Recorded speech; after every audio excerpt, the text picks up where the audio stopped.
мұсылман адамның ақшаға қатысты 4 ұстанымы. Ең біріншіден, мұсылман адам ақшаны тек адал жолмен табуы керек екен. Ардақты пайғамбарымыз, оған Алланың салауаты мен сәлемі болсын, адал кәсіп парыздан кейінгі парыз деген. Екіншіден, мұсылман адам сараң болмайды, сонымен қатар ысырапқор да болмайды екен. Яғни мен үнемдеймін деп сараңдыққа түсуге болмайды, жомарт болам деп ысырапқорлыққа түсуге болмайды, осы екеуінің ортасында болады. Үшіншіден, мұсылман адам ақшасын тек адал жолға жұмсайды, яғни харам іске жұмсауға болмайды.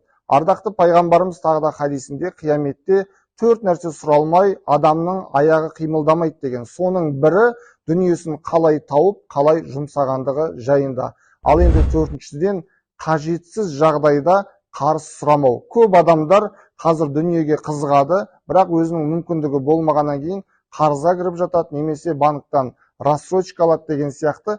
Қарыз деген ең соңғы жағдайда, басқа шешім табылмай тұрған кезде ғана сұралуы керек екен. Ардақты пайғамбарымыз қарыздан сақтаныңдар, өйткені ол түнде қайғыға, күндіз қорлыққа душар етеді деген екен.